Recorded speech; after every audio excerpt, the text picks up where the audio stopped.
Listening to great music, such as Tchaikovsky's Romeo and Juliet, is always a thrilling experience.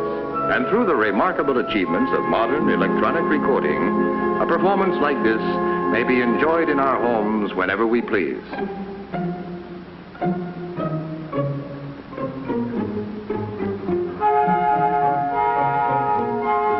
It's true, of course, that listening to music at home is a matter of personal preference and taste. Now, here's a man named Smith. He's the relax and drink in the beauty of it all type of listener. What have we here? Another Smith? He's of the look, Ma, I'm a conductor too school of listening. Looks like fun.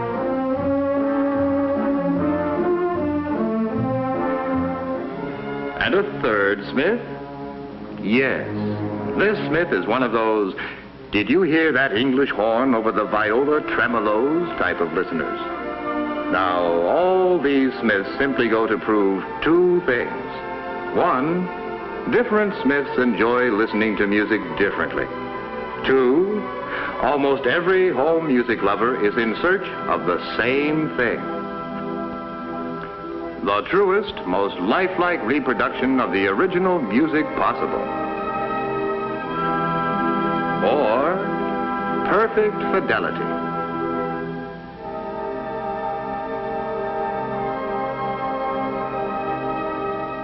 Or high fidelity.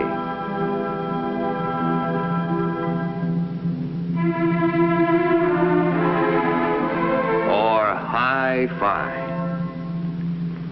But what is hi-fi? And what's the difference between a high-fidelity record player and any good ordinary record player? So let's ask Smith. He should know. Excuse me. Could you tell us... Oh, yes, pardon me. You're listening, aren't you? Well, all right. It just so happens I know a Smith or two who also know a hi-fi when they hear it.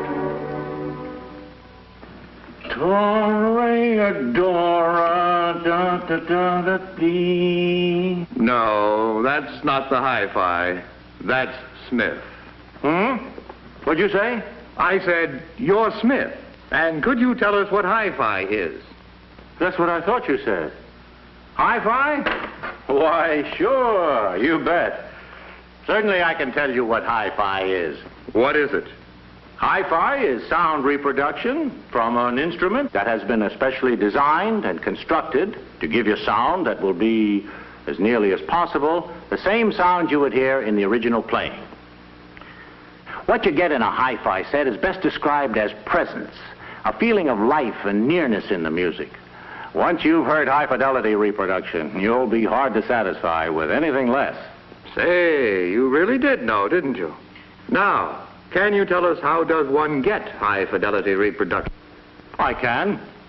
You know, of course, that most people hear sounds within a frequency range of 20 to 15,000 cycles. I do? No, I don't. Well, you know that the phenomenon called sound is a wave in the air, pulsing at a certain speed. Now, these waves hit the eardrum and are turned into vibrations, which the brain translates into what we call sound. Now, the waves pulsing slower than 20 times per second and faster than 15,000 times per second are mostly missed by the human ear. Now, these pulsations are referred to as cycles and are counted so many per second. Thus, the number of cycles per second in a given sound are described as its frequency. Are you with me? Not exactly with you, but somewhere nearby. Oh. Well, you can see the high and low frequency cycles of sound in that motion picture film you're showing. Now watch while I sing a low note. La.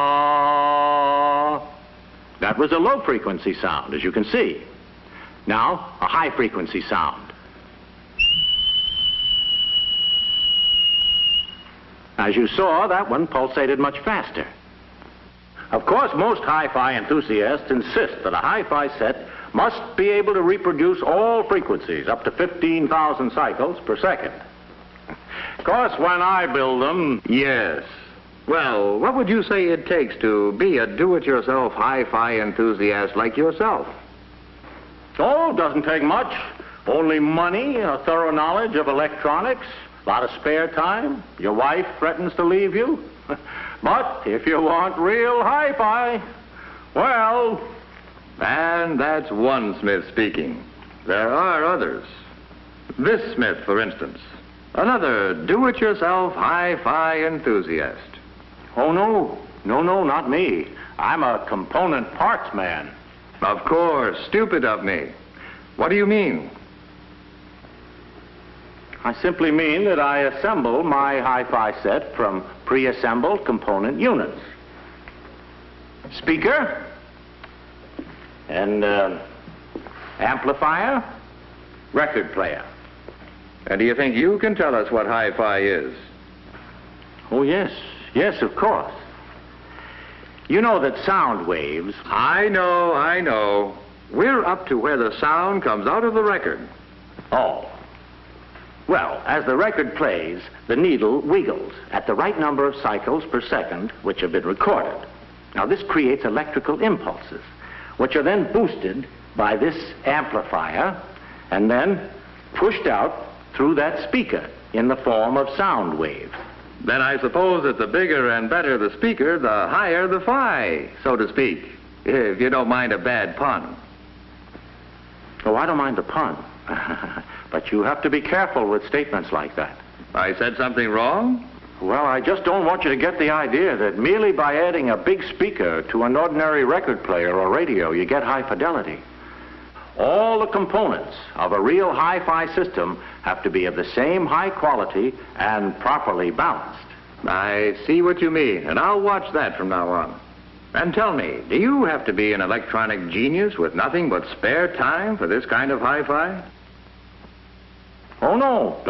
I simply buy the components, build and finish a cabinet for each, and hook them together.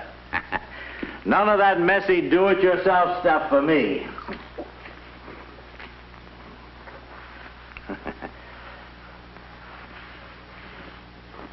And there's still another Smith's opinion on the subject of hi-fi. Are there more? At least one. There's this Smith, who seems to be enjoying all the advantages of true hi-fi the easy way. Would you call yourself a component parts man, a do-it-yourselfer, or what?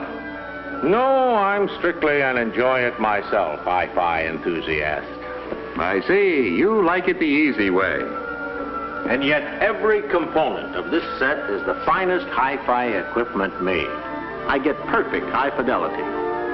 Still, my work is confined to stacking records or loading tape, flicking a switch and listening. And what listening?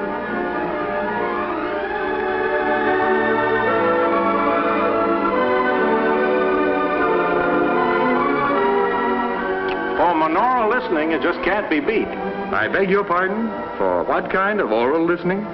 Monaural. That's what I've been listening to. Music from one sound source, like a record or a radio. Then there's stereophonic sound. Perhaps I'd better let you hear the difference. That would be just dandy. Now, this is a stereotape player. The sound here has been recorded on the tape magnetically. But mind you, this stereophonic tape player is not just ordinary hi-fi. It isn't? No, sir. This is hi-fi plus. This is a new dimension in sound. This is what I want to hear already. Okay, but when I push the button on the tape, you'll have to turn off the projector. Have you got that? When I see you turn on the tape, I turn off the projector. Right. Now. Hey, that was great. Sensational. Terrific. What is it? I told you. Stereophonic sound. A new dimension in sound. Stop saying that and tell me what. How? Well, it's fairly simple. I've heard that before, too. Well, you know that natural sound is received through our two ears from all directions. So when you sit in a concert hall, you hear the music not only from directly ahead, but from both sides, overhead and below. But because one ear is usually a little farther from any one sound than the other, you don't quite hear the same sound at the same time in both ears. Thus you can determine direction. And that's what happens with the two-speaker system. Yes, but be careful. Don't get the idea that two speakers on an ordinary hi-fi set will give you stereophonic sound. They won't. You see, stereophonic sound for the home is recorded on two separate tracks, each one giving special emphasis to certain sections of the orchestra, as heard from those positions. Now, when played back simultaneously on two separate systems, the sounds are blended together to achieve a new dimension in sound, impossible to obtain in a monaural recording. But I'm able to use the speaker on my regular hi-fi because the manufacturer has made provision for this sound of the future. You get the idea? Oh, yes, I've got it. But I wish you'd explain it to me. It's really very simple. Now, let's not start that again. You remember when these were standard equipment in every parlor? Sure, a stereoscope. Hey, a ray of light. Stereoscope, stereophonic. Right. That's where the name comes from, because the visual principle involved here has been applied to sound. The only difference between these two pictures is that they were photographed by cameras set slightly apart, about as far apart as the distance between one's two eyes. And when seen through the viewer, the two blend together to create an illusion of depth and width. You see what I mean? Oh, yes, I've got it. Now, in stereophonic recording, the same principle is used. Two separate groups of microphones are placed from 8 to 20 feet apart, and each group records on a separate track. I'm with you now. The separate soundtracks play over separate speaker systems. Correct. And when the listeners are centrally located in front of the two speaker systems, they get the illusion of sound coming from a wide area, as if a full orchestra were in the room. Sounds great. But who can afford a full orchestra in the living room? Or even a reasonable facsimile? You can. Nearly everyone can. They're amazingly inexpensive. And new and more exciting stereophonic tapes are being put on the market every day. Would you like to hear a sample? I'm with you. All right, let's try Ferdy Groffet's Grand Canyon Suite, as recorded by the Boston Pops Orchestra, with Arthur Fiedler conducting. It'll make you feel as if you're really in the Grand Canyon. Wait a minute. I can do a few tricks, too, you know. You let me hear the Grand Canyon, and I'll let you see it. It's a deal. Are you ready? Let her go.